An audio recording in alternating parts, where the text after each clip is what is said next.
Il est 6 heures. Mesdames, Messieurs, bonjour, agréable début de journée, bienvenue si vous nous rejoignez sur Radio Côte d'Ivoire. À suivre dans la grande matinale, le journal des sports. Ange Assoukro évoquera le rétropédalage de la CAF sur l'identité du pays organisateur de la CAN 2021. Après quoi, nous retrouverons l'invité du jour, Yaoungui Sankevin, chef de service veille, technologie et normalisation à l'ARTC, DCI. Il a été reçu par Matt Akissi, mais avant tout cela, le journal Le 6 heures, dont voici les principales avec vous, Jérôme Kouakou. Oui, élection partielle, les candidats situés sur leur sort. La commission électorale indépendante a publié hier les résultats. 2 régions et 6 communes sont concernées. La Côte d'Ivoire et le Ghana vont désormais œuvrer de pair dans la fixation du prix du cacao. Une rencontre vient de se tenir à Abidjan pour élaborer les stratégies à exécuter. L'idée est de tirer meilleur profit du prix du cacao sur le marché mondial. Et puis la France et le Burkina Faso vont améliorer leur coopération militaire. Un nouvel accord intergouvernemental a été signé hier en France. Les 2 présidents se sont rencontrés à Paris. Voici pour l'essentiel. Bienvenue à tous. Bonjour Jérôme. Bonjour Didier. Commençons ce journal par cette actualité, les élections partielles, les candidats situés sur leur sort. Oui, la commission électorale indépendante, la CEI, a rendu public hier les résultats des élections régionales et municipales des localités où il y a eu irrégularité. Maître Ali Victoire a donné les résultats de 2 régions. Il s'agit des régions du Guémont, remportées par un indépendant. Ensuite, la région du Logui-Bois, remportée par le candidat du RHDP.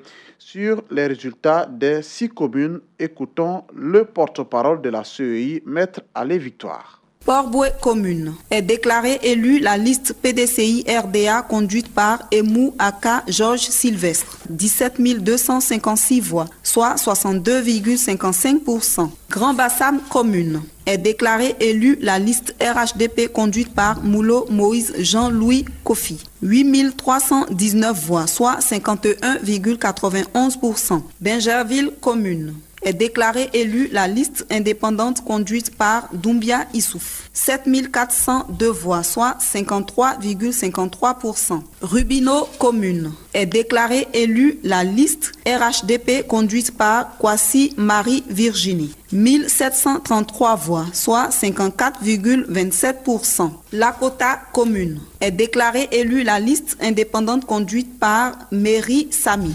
4711 voix, soit 55,27%. Boko commune est déclarée élue la liste RHDP conduite par Fofana Salif. 1177 voix, soit 49,27%. Le président du Conseil économique et social de France reçu hier par le chef de l'État. Oui, la Côte d'Ivoire et la France renforcent ainsi leur coopération dans ce domaine. Une signature de convention a eu lieu hier, annonce du président de cette institution française, Patrick Bernasconi, s'est entretenu hier lundi avec le chef de l'État, Alassane Ouattara. On l'écoute à sa sortie d'audience. On a parlé évidemment du Conseil économique, social, environnemental et culturel de Côte d'Ivoire. C'est un conseil qui, pour nous, Conseil économique, social, environnemental français, est très important.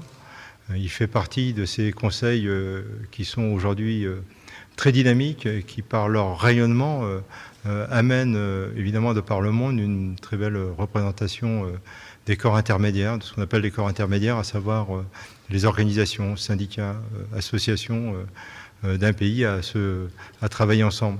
Et ce rayonnement est important et la Côte d'Ivoire joue vraiment un rôle, en la personne aussi de son président, joue un rôle très très important. Donc nous sommes évidemment très attentifs et dans ce cadre on a signé une coopération, voilà, une convention de coopération pour qu'on s'aide mutuellement à ce rayonnement et à faire en sorte que ces outils-là puissent se développer aussi de par le monde.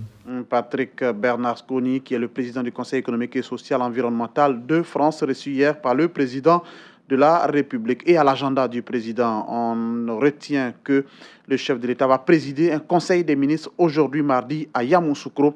Et puis demain mercredi, ici même à Abidjan, le chef de l'État va recevoir le président rwandais Paul Kagame qui sera en visite dans notre pays. Autre information, la Côte d'Ivoire, le budget 2019 a été donc adopté hier en commission par les parlementaires.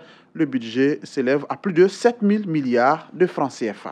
La Côte d'Ivoire et le Ghana vont œuvrer de concert dans la fixation du prix du cacao. Oui, le Conseil du café cacao de Côte d'Ivoire et le Ghana Cocoa Board ont élaboré donc ce week-end une déclaration commune destinée à valoriser l'économie cacaoyère. C'est une rencontre qui a permis de mettre en lumière les stratégies communes à exécuter en matière de production, de consommation, mais surtout de commercialisation du cacao. La Côte d'Ivoire et le Ghana ont donc décidé d'harmoniser le prix d'achat du cacao, une production qui représente pour chaque pays 60% des parts de marché. Danyogo Mariam Koulibaly est porte-parole du conclave Côte d'Ivoire-Ghana. Les deux pays se sont accordés à définir un prix plancher du cacao qui sera déterminé fin janvier 2019. La Côte d'Ivoire, dans le cadre de cette coopération, a modifié son système de commercialisation pour le faire migrer vers celui du Ghana. Les deux pays ont affiché leur volonté d'élaborer une norme commune pour la durabilité du cacao. Les pays s'engagent à organiser un forum d'affaires sur le cacao tous les 2 ans, alternativement au Ghana et en Côte d'Ivoire. Les pays s'engagent à élaborer des actions concrètes pour la promotion locale et régionale de la consommation. Élaborer des stratégies pertinentes pour la promotion des artisans chocolatiers, des PME et PMI locales. Lutte contre la corruption, l'ONG Civis a initié un panel. Oui, un panel sur la corruption. C'était ce week-end. Le panel a permis d'évoquer les conséquences du phénomène et proposer en même temps des solutions.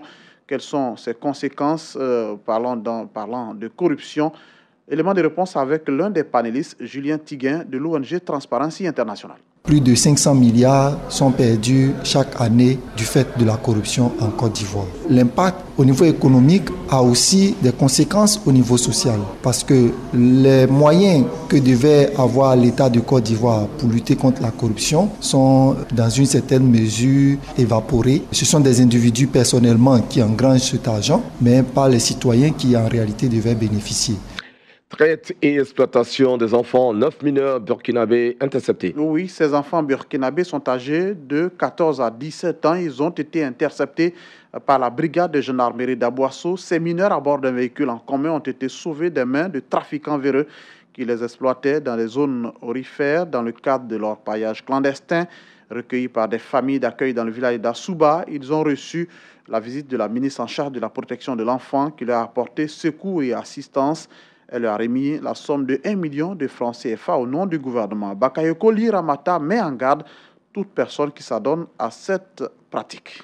Le gouvernement met tout en œuvre pour protéger les enfants contre les pires formes de travail. Le centre d'accueil de Soubré, qui a toutes les commodités, va accueillir ces 9 enfants. Son Excellence, Monsieur l'ambassadeur de Burkina en Côte d'Ivoire, travaille avec mon équipe pour retrouver les villes d'origine ou les régions d'origine de ces enfants au niveau du Burkina. Donc, ce travail fait de façon concertée, synergique, va permettre un retour rapide de ces enfants auprès de leur famille. Et le gouvernement mène une lutte farouche contre ce paillage clandestin. C'est ce qui a permis d'ailleurs qu'on puisse arrêter le trafiquant qui va écoper de 3 ans de prison. Quiconque va se rendre coupable de tel acte, en tout cas, va subir la rigueur de la loi ivoirienne. Radio Côte d'Ivoire, Daoukro, 89.3 FM.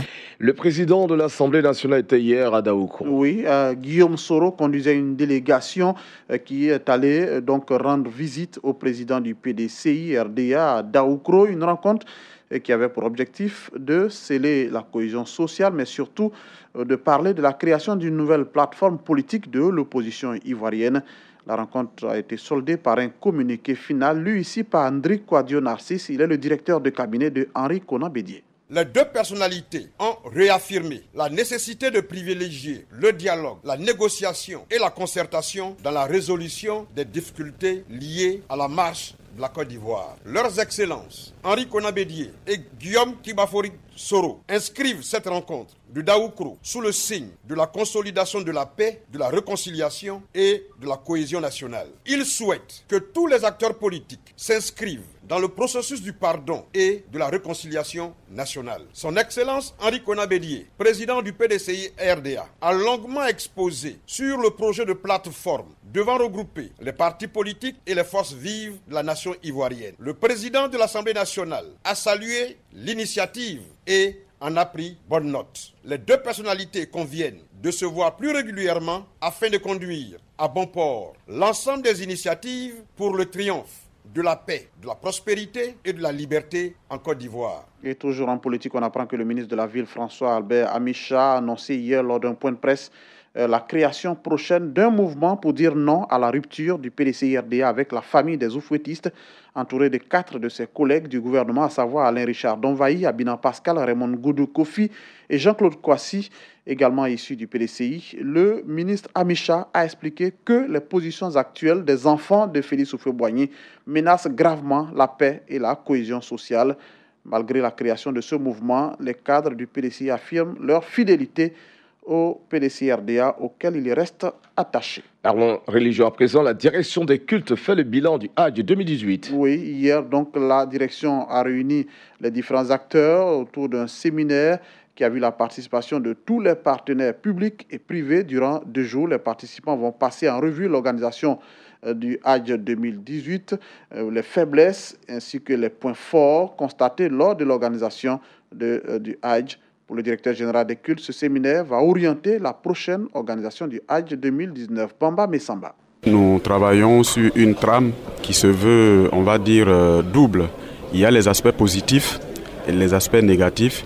Et ensuite, on fait des propositions pour donc améliorer l'organisation du Hajj pour l'édition 2019. Et c'est compartiment par compartiment que le travail va se faire. Donc, il y aura des exposés qui ressortent donc les points saillants de ce qui n'a pas fonctionné comme on l'aurait souhaité. Et puis ensemble, nous allons débattre pour donc suggérer des possibilités de remédiation pour donc 2019. L'actualité hors de chez nous, la France et le Burkina fassent souvent améliorer leur coopération militaire. Oui, le président burkinabé Roch-Marc Christian Kaboré s'est entretenu hier dans l'après-midi avec son homologue français Emmanuel Macron. Les 2 chefs d'État ont longuement évoqué les questions de sécurité. La France et le Burkina Faso ont à cette occasion renouvelé un accord intergouvernemental de défense pour améliorer le cadre juridique de la coopération militaire entre les 2 pays. Ces derniers mois, la force Barkhane est venue prêter main forte à plusieurs reprises à l'armée burkinabé dans sa lutte contre les groupes djihadistes, une situation nouvelle que les 2 pays ont voulu encadrer en signant hier lundi une nouvelle version de l'accord intergouvernemental de défense de 2015. En République démocratique du Congo, après une semaine de campagne marquée par des épisodes de violences meurtrières, le ministère de l'Intérieur a révélé hier lundi les grandes lignes du dispositif sécuritaire prévu pour le jour des élections présidentielles, législatives et provinciales du 23 décembre prochain. Fermeture des frontières terrestres et renforts militaires sont prévus. 2 policiers seront théoriquement présents aux abords de chacun des quelques 75 000 bureaux de vote, selon le ministre de l'Intérieur, Henri Mova. D'autres seront déployés dans plusieurs sites jugés stratégiques ainsi qu'aux postes frontières. Point final de ce 6 heures, le rappel de ce qui a fait l'essentiel. Élection partielle, les candidats situés sur leur sort. La commission électorale indépendante a publié hier les résultats. 2 régions et 6 communes sont concernées. Et puis on l'a dit, la Côte d'Ivoire et le Ghana vont désormais œuvrer ensemble dans la fixation du prix du cacao. Une rencontre vient de se tenir à Abidjan pour élaborer les stratégies à exécuter.